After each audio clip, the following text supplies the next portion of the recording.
en el hebreo Hanán significa ser misericordioso.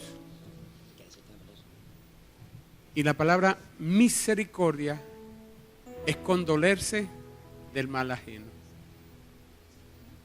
O sea que la gracia de Dios se conduele del mal ajeno. No importa quién sea. Dios siempre en su gracia se va a condoler de la tribulación ajena. Pero también dice que Él favorece, que Él da favor. Eso significa la gracia de Dios.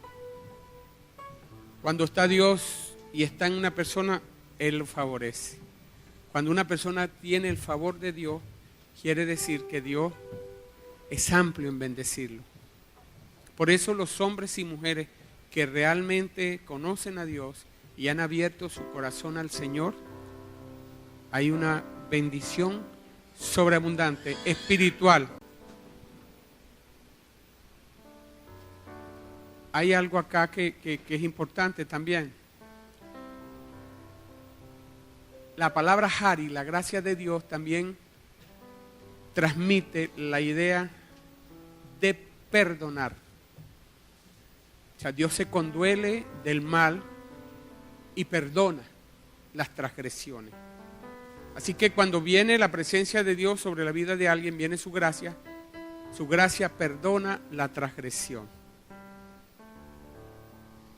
En el Nuevo Testamento traduce favor o regalo inmerecido. El regalo es un regalo inmerecido porque nosotros no podemos obtener el perdón de pecado, no lo podemos obtener por nuestra propia fuerza. Es Dios que nos da un regalo el cual no merecemos, y ya lo vamos a ir viendo en la medida que vayamos hablando. Lo que expresa de parte de Dios generosidad, y es un regalo que nace del corazón de Dios, de un corazón generoso, de un corazón misericordioso. Ahora, Dios es la fuente de toda gracia. No hay otra gracia que provenga sino de Dios. Solamente Dios puede dar la gracia, el perdón. Solamente Dios puede darte ese regalo inmerecido. ¿En qué se va a percibir la gracia de Dios? Bueno, en la liberación de su pueblo, de sus enemigos y de los males que le rodean. Cuando viene la gracia de Dios sobre alguien, lo primero que va a venir es liberando a esta persona. ¿Liberándola de qué? Bueno, de todo aquello que pueda estar afectando y pueda estar causando daño. Y también de los enemigos que le acechan. Cuando somos liberados, nuestra vida cambia totalmente. Cambia para bendición. Sin embargo, fíjese cómo es Dios. Él extiende esa misericordia según su voluntad, según su acción soberana, a quien quiera que Él escoge. Y esto lo podemos ver. Dios en este momento puede extender su gracia y su misericordia a cualquier persona que esté drogada allá en la calle, o esté alcoholizada, o tenga una vida que no le ha dado la gloria, y Él decide extender su gracia. Esa persona la lava con la sangre del Señor Jesucristo y viene a ser una persona de bendición. Acá no es un secreto que algunos de los que están adorando acá en otro tiempo eran drogadictos. No es un secreto esto, pero es por su gracia, por la gracia de Dios. De tal manera pues que esta gracia es la buena actitud que tiene Dios hacia los hombres. Es la generosidad y magnanimidad de Dios para con nosotros, que somos rebeldes, hermano, que somos pecadores. Es un favor que no nos merecemos. Estábamos muertos en nuestros delitos y pecados, pero por el amor de Dios decidió Dios acercarse a nosotros y darnos esta gracia salvadora. En el Nuevo Testamento, la gracia está centrada en una persona. Esta persona es nuestro Señor Jesucristo. Juan 3:16 dice: porque de tal manera amó Dios al mundo que ha dado a su Hijo unigénito para que todo aquel que en Él cree no se pierda, mas tenga vida eterna. Jesús es la gracia de Dios. Decir la gracia, decir que usted tiene gracia de Dios, que usted tiene la gracia de Dios, es decir lo mismo que Jesús habita en su corazón.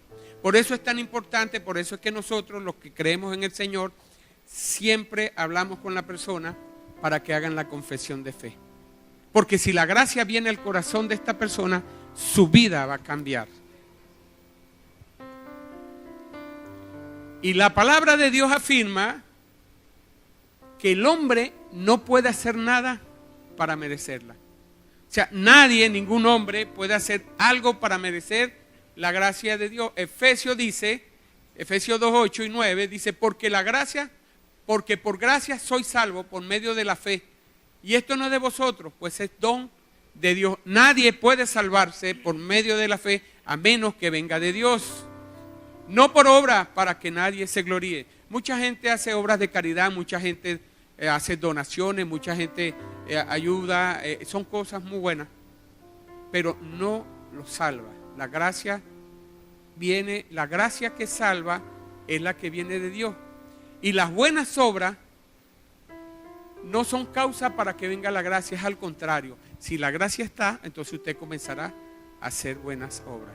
Pero usted por las buenas obras no va a alcanzar esa gracia de Dios. Imagínense qué tremendo. La gracia de Dios va a posibilitar en nosotros la fe. Cuando Dios derrama la gracia en nosotros, su gracia, entonces tenemos el camino abierto para poder creer en Dios. Si esa gracia no es derramada de parte de Dios, nunca le conoceríamos. O sea que la gracia de Dios, por medio de Jesús, se nos es revelado Dios mismo. Qué importante, qué tremendo es la gracia de Dios. Y esta fe viene por una respuesta agradecida cuando Dios toca su vida. Generalmente en nuestra vida, ¿cómo conocimos a Dios? En un momento precario, en un momento de necesidad, cuando creíamos que no había ninguna solución. Entonces Dios en su infinita gracia permitió que usted, se le presentó y permitió que usted pudiera verle en un momento determinado. Y activó su fe, la fe de Jesús en usted. Esta fe viene a ser la aceptación de su gracia. O sea, es como decir, Señor, ahora entiendo que tú eres mi Dios. Cuando uno recibe al Señor es por la gracia de Dios, porque Dios permite, abre esa puerta para que nosotros podamos conocer lo que Él tiene para nosotros. Y es un regalo de Dios a través de nuestro Señor Jesucristo, como dice Hechos 15:11. Antes creemos que por la gracia del Señor Jesús seremos salvos, de igual modo que ellos. El pensamiento del Nuevo Testamento va a girar, el pensamiento de la salvación va a girar en torno a la gracia de Dios. Y la vamos a ver manifestada en la vida, en la obra, en la muerte y en la resurrección de nuestro Señor Jesucristo. Sobre Él va a girar la gracia de Dios. Ahora, ¿por qué es importante conocer esto, hermano? Porque esto va a ser la base de nuestra justificación. ¿Sabe? Haciendo memoria y analizando la teología, Adán era un hombre perfecto. ¿Cuántos han oído hablar de Adán? Él era un hombre perfecto, pero no probado. Y cuando fue probado, Adán fue hallado pecador, él pecó. Y por medio de ese pecado entró la muerte al género humano. Ahora, ¿qué sucedió? Él había sido creado perfecto, con vida eterna. Pero por causa de su desobediencia, entró el pecado. Escuche, la desobediencia trae el pecado y el pecado trae la muerte. Como él muere, el hombre perfecto, y no había descendencia de él, antes de pecar, todos los que nacieron después de Adán, nacieron a la imagen y semejanza de Adán. Todos nacieron lo que conocen mucho por allí como el pecado original. El apóstol Pablo lo explica claramente, que el pecado ya desde nuestro nacimiento mora en nosotros. Que en iniquidad fuimos concebidos. ¿Por qué? Porque por causa de Adán. Todos los que vinieron naciendo, nacieron en pecado y por lo tanto, herederos de la muerte. ¿Cuál era el problema? Bueno, el problema era que para ese entonces, en la ley mosaica, había una ley que decía ojo por ojo y diente por diente. ¿Qué quería decir esta ley? Bueno, que si usted dañaba a algo, una persona, una silla, o una cosa, o un animal, usted tenía que reponer el precio del exacto valor de la silla o más, para satisfacer la justicia. Esa era la ley que estaba. Si yo dañaba esa silla, y esa silla vale, qué sé yo, 100 bolívares, menos de eso yo no podía pagar. Y en el caso de muerte, también la ley decía que sin derramamiento de sangre no había remisión, no había perdón. Entonces, para satisfacer la ley, la justicia de Dios, tenía que haber muerte. ¿Por qué? Porque Adán había muerto en su pecado. Tenía que venir uno de la misma, por decirlo así, de la misma cualidades que Adán. ¿Cómo? Que fuera un hombre perfecto, un hombre que tenía vida eterna, un hombre tenía que pagar el precio de la falta de él. Ninguno de los que estaban en la tierra podía pagar eso. No había nadie sobre la tierra que pudiera pagar. Por esta causa nosotros estábamos irremisiblemente a una vida de muerte. Pero Dios, en su infinito amor, en su infinita gracia, porque la gracia de Dios, el cimiento de la gracia de Dios es el amor de Él por nosotros. En su infinito amor, Él envía a su Hijo Jesucristo, para que pague este precio. Yo no sé hasta dónde hemos medido, porque siempre hablamos del sacrificio que hizo Jesús en la cruz, que su Dios, y no lo entendemos, pero yo quiero plasmárselo en esta mañana de la siguiente manera. Yo quiero, si alguien, un amigo suyo cometió una falta y se necesita la vida de alguien para que pague esa falta, ¿usted mandaría a su hijo que lo mataran? O si alguien necesita salvarle la vida, así sea su hermano, ¿usted mandaría a su hijo para que le diera toda la sangre de su hijo a su hermano para que él viviera? Yo creo que no hemos llegado a ese nivel de amor, ¿verdad? Algunos. Pero Dios, en su infinita gracia, se condolió del mal de nosotros, y dijo: hijo mío, yo me imagino que estaban reunidos allí el Espíritu Santo, el Padre y el Hijo, y el Espíritu Santo dijo: ahí está el ser humano, la volvió a poner. Y Dios dice: cónchale, ¿ahora qué haremos? Y yo me imagino que Jesús se paró y dijo: envíame a mí, Padre, yo iré. ¡Wow! ¡Qué amor! Y vino y se hizo carne, y se hizo un hombre perfecto, pero sin pecado. Y él sabía que él iba a ser crucificado. Él sabía, Jesús tenía conciencia, porque él era Dios, él tenía conciencia de todas las cosas que iba a pasar por causa nuestra. Dígame si eso no es amor, si eso no es tremendo, hermano. Y esta gracia, yo quiero esta mañana hablar sobre el precio que se tuvo que pagar, porque muchos vemos que la gracia de Dios es tremenda sobre nosotros, es una gracia maravillosa la presencia de Dios.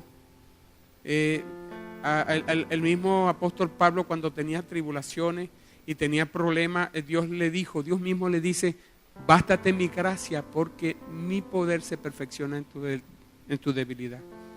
Le estaba diciendo: mira, tú lo que necesitas es mi gracia para cuando tú tengas momentos de debilidad, cuando tú necesites consolación, cuando tú no consigas una respuesta, como cuando tú tienes algo que necesitas y no hayas a quién acudir. Y puedo ilustrar el caso del hermano de la pastora, cuando todo el mundo lo daba por muerto.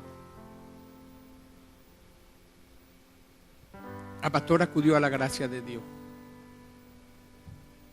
Usted sabe, la gracia de Dios lo puede hacer todo. ¿Sabe? Porque la gracia de Dios tiene un nombre: Jesucristo. Cuando usted realmente se aferra a esa gracia de Dios, usted va a ver que todas las cosas van a cambiar. Ahora, dice Romanos 5:12: por tanto, como el pecado entró en el mundo por un hombre, y por el pecado de la muerte, así la muerte pasó a todos los hombres por cuanto todos pecaron. Eso lo dice la palabra, lo que le vengo hablando. Había una condenación allí, había una expectativa de muerte. Pero Jesús, enviado por el Padre, superó el valor de lo que se había dañado. Había un hombre perfecto con pecado, pero ahora venía un hombre a pagar ese pecado que era inmaculado. Una cosa es que usted pague una cosa porque cometió la falta, y otra cosa es que la pague sin haberla cometido. Acá se cumple la segunda parte. Jesús vino a morir en la cruz del Calvario sin haber pecado.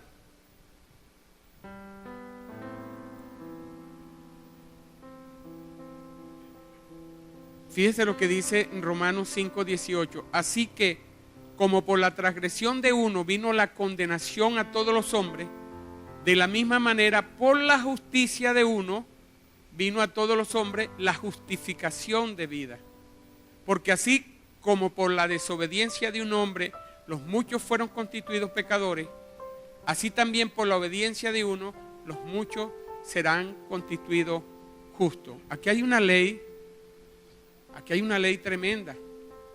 Una ley de la vida y una ley de la muerte.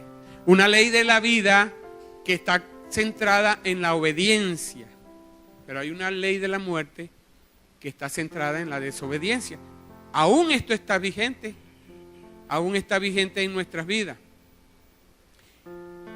Isaías 53, vamos a ver cuál fue el precio que tuvo que pagar Jesús por esto.